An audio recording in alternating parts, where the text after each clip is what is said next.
یہ ہے کہ ان کی میت کو ہے نا قبر کے اندر عذاب اور راحت کا سوال نہیں.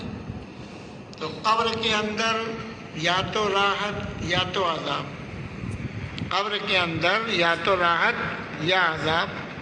جیسے عذاب کی خبر ہے تو بہت سے نصوص قرآنیہ میں بھی اور احادیث کے اندر بھی مضمون آدھا ذکر کر کے آدھا فہم سامع پر چھوڑ دیا جاتا ہے جی، کہ اس قرینے سے وہ اس کا بعد جو بقیہ مضمون نکال لیتا ہے. جیسے عذاب قبر، تو قبر کے اندر صرف تکلیف ہی نہیں ہے، قبر کے اندر راحت بھی ملتی ہے. تو قبر کی تکلیف اس کا مطلب ہے قبر کی راحت ہے نا. تو جب قبر کی تکلیف کہا گیا تو اس میں خود سمجھ میں آیا کہ قبر کے اندر کچھ لوگوں کو راحت بھی ملتی ہے. بات سمجھے؟ تو جیسے قبر کے اندر عذاب اور تکلیف کا تذکرہ ہے، اسی طریقے سے قبر کے اندر راحت کا بھی تذکرہ ہے. بات سمجھے؟ لیکن عذاب قبر کا عنوان دے کر کے کہ آدمی کو سمجھ جائے گا کہ کچھ لوگوں کو قبر کے اندر تکلیف دی جاتی ہے نا، اور زیادہ لوگوں کو آرام دیا جاتا ہے. جو طاعت والے ہوتے ہیں اللہ تعالیٰ ان کو قبر میں راحت دیتا ہے، اور جن کے جو نافرمانی والے ہوتے ہیں، سرکشی والے ہوتے ہیں، اللہ انہیں قبر کے اندر اذیت دیتا ہے، ان کو عذاب ہوتا ہے. یہ دونوں چیزیں تو بالکل ظاہر ہیں، مگر اس کے اندر جو ایک اہم تھا اس کو ذکر کر دیا کہ عذاب قبر حق ہے جی، یعنی قبر کا عذاب، تاکہ آدمی اس پر دھیان دے کہ قبر کے عذاب جو ہوتا ہے وہ نافرمانی کی بنیاد پر ہوتا ہے. لہذا وہ آدمی اس بات پر توجہ دے گا کہ گناہوں سے بچ کے زندگی گزارنی چاہیے. اور اگر راحت ملی تو پھر وہم خرما وہم ثواب، پھر کیا پوچھنا ہے. تو عذاب قبر کو خاص طور سے یہ ذکر اس لیے کیا جاتا ہے آدمی کو بیدار کرنے کے لیے، جگانے کے لیے، تاکہ وہ اپنی زندگی کا سدھار کرے. دوسری بات یہ ہے کہ عذاب قبر ایک منزل ہے جی، اور یہ منزل جو ہے یہ وہ منزل ہے جو بیچ والی ہے. ایک دنیا والی منزل ہے اور اس کے بعد اس کو کہتے ہیں عالم دنیا، اور ایک آخرت والی منزل ہے اس کو کہتے ہیں عالم آخرت، اور اسی کے بیچ والی منزل کو قبر کی منزل کہا جائے. تو اس سے مراد گڈھا نہیں، مطلب دنیا سے جانے کے بعد اور قیامت قائم ہونے سے پہلے جی، اس دور کے اندر، اس زمانے کے اندر بھی عمل کے اعتبار سے میت کو راحت اور تکلیف ہوتی ہے. یہ مراد ہے قبر سے. بات سمجھے؟ جس کو آپ کہیے عالم برزخ، کہ آدمی ایک عالم سے منتقل ہوتا ہے تو دوسرے عالم کی طرف کود کے نہیں چلا جاتا ہے، بیچ کے اندر ایک زمانہ ہوتا ہے، اس زمانے کو پار کر کے وہ دوسرے عالم کے اندر پہنچتا ہے جی. تو اسی کو کہتے ہیں عالم برزخ. اور یہ جیسے عالم دنیا اس کا زمانہ لمبا ہے، اسی طریقے سے برزخ کا زمانہ بھی لمبا ہے. کیونکہ آپ یہ جانتے ہیں کہ دنیا کب سے قائم ہے. ایک زمانہ ہو گیا، آپ کو یاد بھی نہیں ہے کب تک رہے گی، واللہ عالم بالصواب. حدیث سے یہ معلوم ہوتا ہے کہ جب تک روئے زمین پر اللہ اللہ کہنے والے رہیں گے تب تک قیامت نہیں آئے گی. لیکن اس کے بعد جب اس دنیا سے سب ختم ہو جائیں گے جی، یعنی قیامت آئے، جب سور پھونکا جائے گا تب ختم ہوں گے. اب تبھی عالم برزخ کا زمانہ ختم ہوگا، عالم برزخ کا زمانہ اسی وقت ختم ہوگا. تو بیچ کے اندر ایک منزل ہے جس کو کہتے ہیں عالم برزخ. جتنے بھی جا رہے ہیں سب بیچ میں ویٹنگ ہال میں بیٹھے ہوئے ہیں، سمجھے بات؟ وہیں پر سب ہیں. اور آپ یہ بھی جانتے ہیں کہ ایک عالم سے دوسرے عالم میں جانے کے لیے آدمی ایسے پھاند کے نہیں چلا جاتا ہے، بیچ میں وقفہ ہوتا ہے. جیسے کہ اللہ تعالیٰ عالم ارواح سے جب منتقل کرتا ہے عالم دنیا کی طرف تو بیچ میں ایک وقفہ ہوتا ہے، وہ ماں کا پیٹ ہے جی، وہ بھی برزخ ہے. اسی طریقے سے آدمی عالم دنیا سے جائے گا عالم آخرت کی طرف تو بیچ کے اندر ایک زمانہ آئے گا، اس کو کہتے ہیں برزخ کا زمانہ. برزخ کے معنی ہوتے آڑ کے، تو اس دنیا سے اس دنیا میں جانے کے لیے بیچ میں آڑ ہے جی، بیچ میں کچھ مسافت ہے، اس کو پار کرنے کے بعد تب آدمی وہاں پہنچتا ہے۔ آپ یہ بھی جانتے ہیں کہ آدمی کوئی بھی شخص ہو، جب اس کو موت آتی ہے تو روح نہیں مرتی، جسم مرتا ہے۔ روح نہیں مرتی کسی کی بھی، اور مرتا کیا ہے؟ جسم۔ جسم مٹی سے بنا، روح ہٹ گئی، وہ مٹی میں جا کے مل جاتا ہے۔ بات سمجھے؟ تو کسی انسان کی روح کو موت نہیں آتی، وہ ہمیشہ سے ہمیشہ رہتی ہے، ویسے ہی اس پر موت طاری نہیں ہوتی ہے۔ موت طاری ہوتی ہے جسم پر، لوگوں کے اجسام پر۔ یہ روح جیسے عالم ارواح کے اندر، حدیث کے اندر آیا جی، روز عدل میں اللہ نے حضرت آدم علیہ السلام کے پشتوں سے روحوں کو نکال کر کے سب سے عہد لے لیا جی، اپنے وحدانیت کا عہد لے چکے ہیں۔ اس کے بعد پھر وہ تمام ارواح لائن لگا کے ایک عالم کے اندر رکھی گئی ہیں۔ جتنی روحوں کو نکالا تھا عالم ارواح کے اندر، سب کو دنیا میں آنا ہے۔ کتنے کا نمبر لگ چکا، آ گئے، دنیا سے چلے گئے، کتنے آ رہے ہیں، کتنے بھی آئیں گے۔ لہذا وہاں سے روحیں جس کا نمبر ہوتا ہے جی، اس روح کے لیے پہلے ماں کے رحم میں جسم بنتا ہے۔ سمجھے بات؟ انسان کے نطفے کے ذریعے، مرد عورت کے نطفے کے ذریعے رحم میں جسم بنتا ہے، اور وہ جسم جب 4 مہینے میں تیار ہو جاتا ہے تو پھر اس کے بعد روح آتی ہے۔ تو جس روح کے لیے جسم بنا ہے وہی روح وہاں سے فرشتے لاتے ہیں اور ڈال دیتے ہیں۔ لہذا اس جسم کے ساتھ، اس روح کا تعلق جس جسم کے ساتھ ہونا تھا، جس کے لیے وہ جسم بنایا گیا، اسی کے ساتھ اس کا کنٹیکٹ ہو جاتا ہے۔ سمجھے بات؟ یہ سب کیا ہے؟ عالم تکوین کی بات ہے، عالم غیب کی بات ہے۔ لیکن یہ کوئی بہت بعید بات نہیں ہے، اس لیے کہ آپ موبائل سے فون کرتے ہیں، موبائل سے آپ رابطہ کرتے ہیں، تو آپ کا رابطہ پہلے اس مرکز پہ جاتا ہے، اس کے بعد اس مرکز سے پورے ہندوستان والے پہ جاتا ہے، اس کے بعد پھر جو ہے یہاں سے جیسے صوبائی ہوتا ہے تو یہاں مرکز سے پھر ہر صوبے سے کنٹیکٹ ہوتا ہے، تو اس میں نمبر کے ذریعے اس صوبے سے کنٹیکٹ ہوا تو بات ہونے لگتی ہے۔ اور کبھی اس موبائل کا نمبر اور فون جانا ہے اس کو دوسرے ممالک، تو اس کا کنٹیکٹ اس سے جوڑ دیا جاتا ہے، یعنی آٹومیٹک جوڑتا ہے باہر سے، تو باہر بات ہو جاتی ہے، سعودی بات کرنا چاہتے وہاں بات ہو جاتی ہے۔ اور کبھی کبھی ایک ہوتا ہے آئی ڈی، کیا بولتے ہیں اس کو؟ آئی ڈی، ایک ہوتے پتہ نہیں کیا گل ہے نا، تو اس میں پورے عالم کے اندر کنٹیکٹ ہو جاتا ہے، جہاں جہاں مراکز ہے لہٰذا وہاں ربط تو اس کا ہو جاتا ہے۔ اور اس کے بعد پھر یہ نمبر جہاں جہاں کا نمبر ہے اس سے وہ ربط ہے تو وہاں جڑ جاتا ہے۔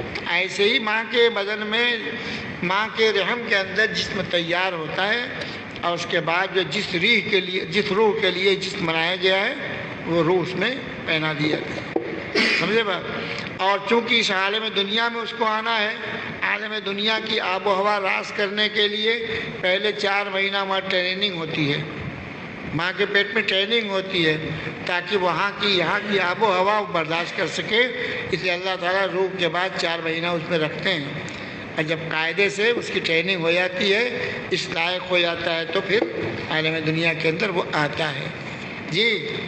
اور دنیا سے جب جاتے ہیں تو یہاں سے اس کا تعلق جو ہے عالم برزخ میں پہنچتا ہے، تو زیادہ تعلق اس کا دنیا سے ہوتا ہے، اس کا ضمیمہ، اور اس کے بعد پھر عالم آخرت کے اندر منتقل ہوتا ہے۔ تو عالم آخرت کے اندر جو ہے جو جسم چاہیے، تو یہ دنیا والا جسم جو ہے سب مٹی میں مل جاتا ہے، اور جب اللہ تعالیٰ کو قیامت قائم کرنی ہوگی تو اس وقت میں جب دوسرا سور پھونکیں گے تو اسی وقت میں سارے روحوں کے لیے اجسام تیار ہوں گے۔ سمجھے بات؟ تو پہلے سور کے بعد اجسام تیار ہوں گے، بس کے بعد جب دوسری سور پھونکی جائے گی، جب سارے جسم تیار ہو جائیں گے تو دوسری سور میں جو روح جس بدن سے متعلق ہے وہ اسی میں پہنچے گی، دوسرے میں نہیں پہنچے گی۔ حدیث کے اندر یہ بھی آتا ہے کہ عالم آخرت کے لیے جو جسم بنایا جائے گا 60 ہاتھ لمبا ہوگا، اس کے اعتبار سے لمبائی، چوڑائی، موٹائی سب رہے گی، تب وہ عالم آخرت کے راحت اور آرام کو برداشت کر لے گا، ورنہ پھر وہاں پر راحت بھی نہیں، وہ یہ جسم اس کے لیے نہیں کہ اس راحت کو اور آرام کو برداشت کر لے یا پھر اس تکلیف کو برداشت کر لے، اس کے لیے اللہ تعالیٰ الگ سے جسم بنائیں گے، اور یہ سب بنوانا کب ہوگا؟ عالم برزخ میں ہوتا ہے۔ اسی لیے بیچ میں اتنا کام ہے کہ اتنا وقفہ، اس کے بعد جو ہے جب آخر میں سور پہلا پھونکا جائے گا، جب سب کو موت آئے گی جی، تب اس کے بعد جو ہے اللہ تعالیٰ بارش برسائیں گے، اور بارش کی وجہ سے زمین جسم اگائے گی، اور وہ جسم جو ہے تیار ہوگا آخرت کے لیے، اور آخرت کے لیے جب تیار ہوگا، جب تیار ہو جائے گا تو پھر جب دوسری سور پھونکیں گے، حدیث کے اندر آتا ہے کہ دوسری سور پھونکیں گے تو سارے لوگ زندہ ہو کر کے میدان محشر سے بھاگنا شروع کریں گے، تو وہ جسم ہوگا جو وہاں کے لیے تیار کیا جائے گا، بات سمجھے؟ ورنہ تو یہ سارے اجسام تو مٹی میں مل کے کام ختم۔ اور روح مرتی نہیں ہے، اسی لیے کوئی مر جاتا تو کیا کہتے ہو؟ انتقال ہو گیا، تمہیں خود ہی کرتے ہو، یعنی روح اب دوسرے عالم میں منتقل ہو گئی ہے نا، عالم دنیا سے عالم آخرت برزخ کی طرف گئی، پھر وہاں سے انتقال ہوگا تو عالم آخرت کی طرف۔ جسم پر موت صرف طاری ہوتی ہے، روح پر نہیں ہوتی ہے۔ بہرحال تو قبر کے اندر دنیا کے اعمال کے اعتبار سے جی، جو قبر والی زندگی ہے یعنی مرنے کے بعد والی زندگی، آخرت سے عالم آخرت سے پہلے والی زندگی، چاہے مردے کو جلایا گیا ہو کب ہے، چاہے کسی نے کھا لیا ہو، چاہے ویسے چھوڑ دیا گیا ہو، بہرحال اس زمانے کے اندر جو ہے دنیاوی عمل کے اعتبار سے اس روح کو آرام بھی ہوتا ہے، تکلیف بھی دی جاتی ہے۔ اس سلسلے میں حدیث کے بھی بہت سے نصوص ہیں، قرآن کے بھی نصوص ہیں۔ پہلی نص پیش کیا ہے اللہ تعالیٰ کا قول، جہاں قرآن کی آیتوں میں قبر کے اندر راحت اور تکلیف کا تذکرہ ہے تو اللہ تعالیٰ کا قول ہے، اللہ فرمایا وَلَوْ تَرَىٰ، اور اگر آپ دیکھیں گے جب یہ کافر موت کے سختیوں میں ہوں گے اور فرشتے اپنا ہاتھ بڑھائیں گے جی، اپنا ہاتھ جان نکالنے کے لیے بڑھائیں گے تو ڈانٹتے ہوئے کہیں گے اپنی جان کو نکالو، ہے نا، کیوں اندر جا رہی ہے، نکالو، آج تمہیں جو ہے ذلت کا عذاب دیا جائے گا۔ فرمایا امام بخاری رحمۃ اللہ علیہ نے کہ اس میں ہون کا لفظ ہے، ہون اور ہوان دونوں کے معنی کیا آتے ہیں؟ ذلت اور رسوائی کے، تو آج تم کو ذلت اور رسوائی کا عذاب دیا جائے گا۔ اور ایک آتا ہے ہون کے معنی آتے ہیں رفق اور مہربانی کے، نرمی کے۔ پھر دوسری روایت، دوسری جو ہے قرآن کی آیت سنعذبہم مرتین، اللہ تعالیٰ منافقوں کے بارے میں فرماتے ہیں کہ ہم ان کو عذاب دیں گے 2 مرتبہ، ہم ان کو عذاب دیں گے 2 مرتبہ، یعنی عالم آخرت کے عذاب سے پہلے 2 مرتبہ عذاب دیں گے۔ ایک تو عذاب ہوگا دنیا میں، اور ایک عذاب منافقوں کو ہوگا عالم برزخ میں، اور تیسرا عذاب ہوگا اپنے ٹھکانے پر جہنم میں۔ ثم تردون الی عذاب عظیم، پھر ان کو لوٹایا جائے گا بڑے عذاب کی طرف، تو ہم ان کو عذاب دیں گے 2 مرتبہ۔ تو اس میں ایک عذاب ہے کون؟ قبر والا، ایک دنیا والا عذاب۔ تو دنیا والا عذاب کیا ہے؟ یعنی ان کی ذلت اور رسوائی۔ اور قبر والا عذاب جو قبر کے اندر آخرت میں عذاب ہونا ہے، اس کی بو رہے گی۔ حدیث کے اندر آتا ہے کہ جہنم کا کھڑکی کھول دی جاتی ہے اور وہاں کی تکلیف آنے لگتی ہے، یا جنت کے دروازے کھول دیے جاتے ہیں، جنت کا کچھ آرام آنے لگتا ہے۔ تو ان کو 2 مرتبہ، ایک تو دنیا کے اندر، دنیا میں مراد کیا ہے؟ ذلت رسوائی منافق کو اٹھانی پڑے گی، اور پھر برزخ کے اندر بھی ان کو تکلیف اٹھانی پڑے گی۔ پھر اصل جو مرکز ہے عذاب کا، وہ آخرت کے اندر ان کو عذاب میں ڈالا جائے گا، بڑے عذاب میں۔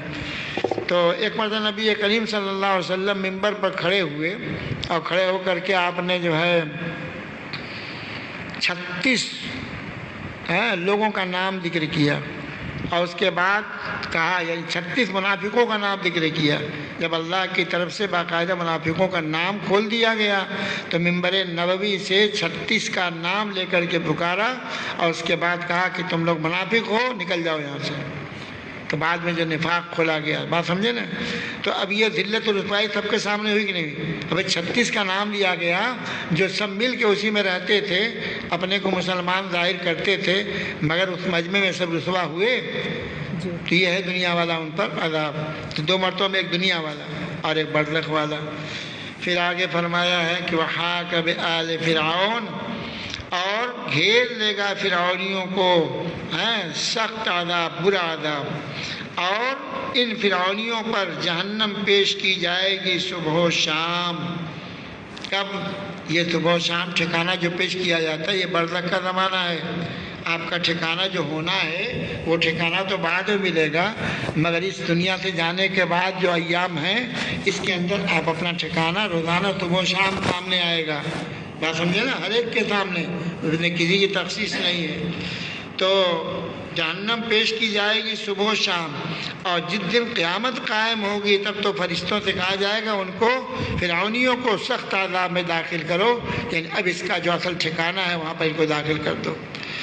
روایت جو پیش کیا ہے حضرت براء بن عازب نبی کریم صلی اللہ علیہ وسلم سے نقل کرتے ہیں کہ جب مومن کو قبر میں بیٹھایا جائے گا تو اتیا، تو اس کے پاس ایک آدمی آیا جائے گا۔ کیا مطلب؟ یعنی ایک فرشتے آئیں گے اور اس کے بعد وہ گواہی دے گا۔ ایک فرشتہ آئے گا، پھر یہ گواہی دے گا، فرشتہ نہیں، پھر یہ وہی گواہی دے گا لا الہ الا اللہ اور محمد رسول اللہ۔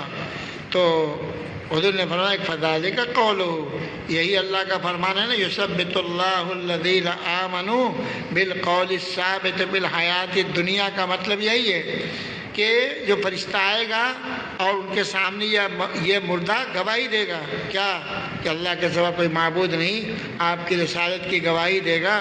تو اللہ نے فرمایا ہے کہ اللہ تعالیٰ ایمان والوں کو ثابت قدم رکھے گا ٹھوس کلمے کی وجہ سے، بالقول ثابت، ٹھوس کلمے کی وجہ سے اللہ تعالیٰ ان کو، ایمان والوں کو ثابت قدم رکھے گا، دنیا کی زندگی میں بھی اور آخرت میں بھی۔ دنیا کی زندگی میں جب حالات اور آزمائشیں آئیں گی تو جو ایمان والا ہوگا تو اس کا یہ ٹھوس کلمہ اس کو ایمان سے ہٹنے نہیں دے گا، حالات کو جھیلے گا مگر وہ ایمان سے پھرے گا نہیں۔ اور پھر جب عالم دنیا ختم ہوگی، دوسرے عالم میں جب نکیرین آئیں گے تو اس وقت یہ ٹھوس کلمے کے ذریعے وہ ایمان والا ثابت قدم رہے گا۔ کیا مطلب؟ یعنی نکیرین کے سوال کا ٹھیک جواب دے لے گا۔ اور آخرت کے اندر ہولناکی کا منظر ہوگا، لیکن اس ہولناکی کے منظر میں محشر کے دن یہ جو نیک اور صالح لوگ ہوں گے ان پر ولا خوف علیہم ولا هم یحزنون، نہ ان پر کوئی خوف ہوگا نہ یہ ذرا بے غمگین ہوں گے، یہ اسی میدان میں جہاں ہوں گے چین اور سکون کے ساتھ ہوں گے۔ اور جبکہ دوسرے گناہگار اور دوسرے سرکش اور دوسرے کفار ان کا برا حال ہوگا، جیسا کہ آپ نے 12 پڑھا۔ تو یہی قول ثابت یعنی ٹھوس قول ہے نا، وہی ایمان والوں کو دنیا میں بھی ثابت قدم رکھے گا، قبر میں بھی ثابت قدم رکھے گا اور آخرت کے اندر بھی ثابت قدم رکھے گا، وہاں پر امن و سکون ہوگا۔ روایت ہے حضرت غندر نے دوسری سند ایک پیش کیا محمد ابن بشار والی، اوپر جو سند تھی وہ حفص ابن عمر تھی، یہاں پر ہے محمد ابن بشار۔ تو دوسری سند پیش کر کے ہے نا یہ نقل کر رہے ہیں کہ شعبہ نے اس روایت میں اس کا اضافہ بھی کیا ہے۔ کیا اضافہ کیا ہے؟ یثبت اللہ الذین آمنوا نزلت فی عذاب القبر، یہ اضافہ کیا۔ معلوم یہ ہوا کہ یہ قبر کے عذاب ہی کے بارے میں ہے کہ اگر آدمی اس کلمے کو لے کے جائے گا، توحید کے ساتھ جائے گا تو نکیرین کے جواب کا، نکیرین کا ٹھیک جواب دے لے گا۔ اسی کلمے کے ذریعے، ٹھوس کلمے کے ذریعے اللہ تعالیٰ اس کو ثابت قدم رکھے گا اور وہ الٹا پلٹا جواب نہیں دے گا۔ حضرت عبداللہ ابن عمر انہوں نے کہا کہ نبی کریم صلی اللہ علیہ وسلم قلیب والوں پر جھانکا، حضور نے قلیب والوں پر، کنویں والوں پر جھانکا اور جھانک کے کہا وجدتم ما وعد ربکم، پا گئے نا جس کا تم سے تمہارے پروردگار نے وعدہ کیا تھا، سچ پایا نا، اور جس سے ہمارے پروردگار نے ہم سے وعدہ کیا تھا ہم نے پایا۔ چونکہ حضور پاک صلی اللہ علیہ وسلم کا یہ معمول تھا کہ جہاں بھی لڑائی میں جاتے تھے اور لڑائی ہو جاتی تھی تو اب ظاہر ہے کہ لڑائی کے اندر کوئی زخمی، کوئی شہید، جی کچھ مسلمان شہید کیے گئے، کچھ کافر مارے گئے، تو اب وہ اپنی لاش لے کے بھاگیں گے نہیں، وہ تو جو ہار جائے گا وہ تو بھاگے گا جلدی سے۔ تو حضور پاک صلی اللہ علیہ وسلم جہاں پر کی لڑائی ہو جاتی تھی تو وہاں پر فوراً نہیں جاتے تھے، 3 دن تک کم سے کم قیام کرتے تھے۔ کیا اس میں جو بیچارہ کوئی مطلب یہ ہے کہ زیادہ زخمی ہے، اس کی مرہم پٹی ہیں اور تاکہ اس کو کچھ آرام مل جائے، اور دوسرا کام جو مسلمان شہید ہوئے ہیں ان کو دفن کر دیا جائے، اور تیسرا کام یہ جو کفار کی لاشیں ہیں اس کو ٹھکانے لگائے جائے۔ تو ایسی حضور پاک صلی اللہ علیہ وسلم جو ہے غزوہ بدر کے بعد بھی 3 دن کے بعد وہاں سے روانہ ہوئے ہیں، تو تیسرے دن جب ان کی لاشوں کو ٹھکانے لگا دیا گیا تو 24 سرداران قریش کو حضور نے ایک گندے کنویں میں ڈالا تھا جو مارے گئے تھے۔ ایسے تو کل 70 مارے گئے تھے، لیکن 24 جو اس میں قریش کے لیڈران تھے ان کو حضور نے الگ سے ایک کنویں میں اس میں ڈالا تھا۔ تو تیسرے دن حضور پاک صلی اللہ علیہ وسلم عبداللہ عنہ کا بیان ہے کہ حضور باقاعدہ گئے کچھ صحابہ کرام کے ساتھ اور اس کنویں میں جھانک کر کے ان سے مخاطب کرتا رہے، پایا نا، مطلب دنیا میں سمجھا رہے تھے کہ ایمان لاؤ، جی اللہ کو مانو، اللہ کے رسول کی اطاعت کرو، جی نہیں کر رہے تھے، اب اس کا بدلہ پایا نا، حل وجدتم فقال وجدتم ما وعد ربکم، تم نے پایا نا وہ جو تمہارے پروردگار نے وعدہ کیا تھا، سچ، یعنی سچا پایا نا۔ اب تو سمجھ میں آ رہا ہوگا، اس سے کیا سمجھ میں آ رہا ہے؟ تو عالم برزخ میں ہے، قبر والے منزل میں ہیں، تو اس کا مطلب کہ وہ عذاب محسوس کر رہے ہیں، والوں کا عذاب قبر کا عذاب حق ہے۔ تب آپ مخاطب بنا رہے ہیں کہ جو تم کو سزا سنائی گئی تھی شروع ہو گئی نا، اب وہ سب مردے مارے گئے، اس میں رکھے گئے، حضور مخاطب کر رہے ہیں کہ جو تمہارے پروردگار نے کہا تھا بالکل سچ اور یقینی پایا نا۔ فقیل لہ تدعو، تو حضور جب یہ کہہ رہے تھے جھانک کر کے، صحابہ کرام بھی ساتھ میں تھے، تو حضور سے کہا گیا کہ آپ مردوں کو مخاطب کر رہے ہیں، ان کو پکار کر رہے ہیں، اب باقاعدہ آپ نام لے لے کہہ رہے تھے، نام لے کے ان کو آواز دے رہے تھے، ہاں جی مزہ آ رہا ہے نا، جی جو کہا اس کو تم نے یقینی پا لیا نا، نہیں سمجھ میں آ رہا تھا۔ تو کہا گیا کہ اللہ کے رسول سب مردے ہیں، تو حضور نے فرمایا کہ ٹھیک ہے مردے ہیں، مگر وما انتم باسمع منہم، ان سے زیادہ تم نہیں سن سکتے جتنا یہ سنتے ہیں، تم سے زیادہ یہ سن رہے ہیں میری بات، جیسے تم زندہ سن رہے ہو نا، تم سے زیادہ میری بات ان کو سنائی دے رہی ہے۔ فرق اتنا ہے کہ وہ جواب نہیں دیتے ہیں، فرق اتنا ہے کہ وہ جواب نہیں دے رہے ہیں، سب سن رہے ہیں، نام لے کے کہہ رہا ہوں سن رہے ہیں، لیکن کچھ جواب نہیں دیتے، اتنا فرق ہے، تم زیادہ سن رہے ہیں۔ تو حضور نے پوچھا ہوگا تو سمجھ آیا ان کو، ہاں بالکل سچ تھا، لیکن جواب یہ اللہ نے قدرت نہیں دیا۔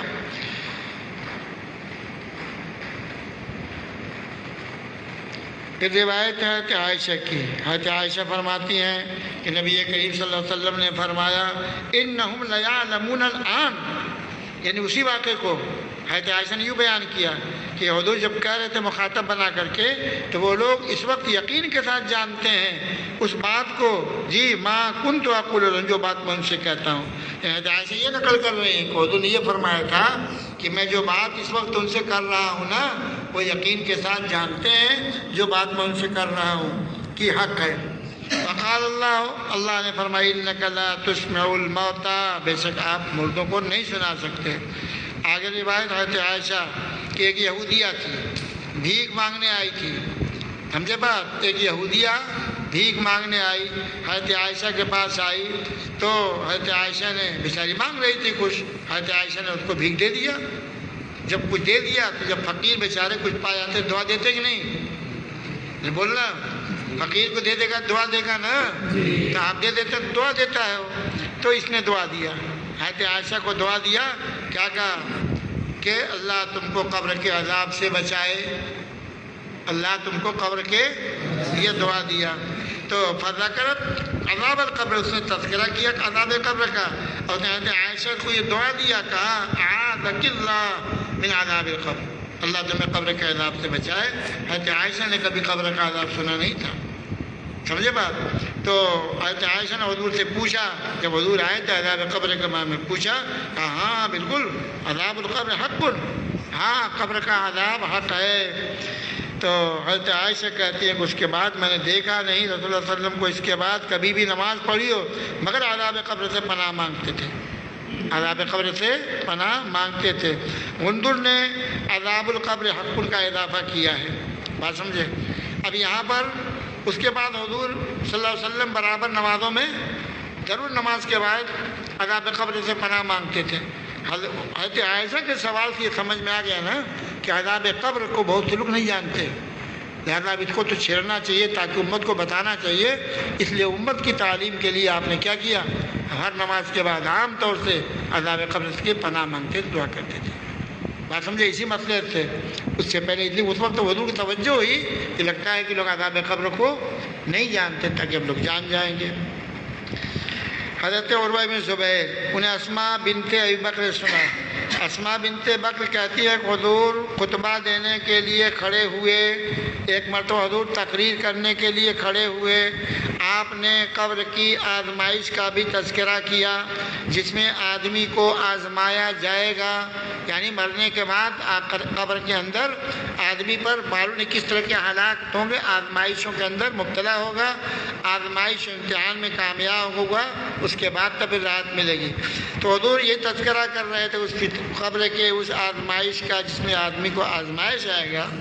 جب حضور نے اس کا تذکرہ کیا، فلما ذکر ذلک زج المسلم زجا، مسلمان دہاڑ مار کے رونے لگے، اس تقریر میں مسجد نبوی کے اندر دھاڑ مار کے رونے لگے، کیونکہ اس سے یہ معلوم ہوتا ہے ہر ایک آدمی کو آزمائش سے گزرنا پڑے گا، یہ امتحان ہوگا، کوئی اس میں کامیاب ہوگا اور کوئی ناکام ہوگا، اور اللہ ہی بہتر جانتا ہے کون کامیاب ہوگا کون ناکام ہوگا۔ حضرت انس بن مالک کہتے ہیں کہ حدثهم ان رسول اللہ صلی اللہ علیہ وسلم، حضرت مالک نے ان سے بیان کیا لوگوں سے کہ رسول اللہ صلی اللہ علیہ وسلم نے یہ فرمایا ہے کہ بندے کو جب اس کے قبر میں رکھ دیا جاتا ہے یعنی مرنے کے بعد جی، اور اس کے ساتھی اس سے واپس چلے جانے لگتے ہیں تو وہ ان کے جوتوں کی آواز کو سنتا ہے، ابھی سنتا ہی رہتا ہے تب تک اتنی چٹکوائی کرتے ہیں فرشتے آ جاتے ہیں، دو فرشتے قبر میں داخل ہو جاتے ہیں، آ جاتے ہیں اور دونوں بیٹھاتے ہیں۔ ادھر لوگ جو ہے رو دھا کر کے 24 گھنٹہ رکھ کر کے چاہے جتنا بھی کفن دفن کے فارغ ہوئے، انسانوں سے الگ ہوا، ابھی دوسرے صاحب کا پڑ گیا، تب تک دو فرشتے آ گئے جی اور بیٹھاتے ہیں اور پھر کہتے ہیں ما کنت تقول فی ھذا الرجل، جی یہ حدیث بار بار پڑھ چکے ہیں نا، چلیے آگے۔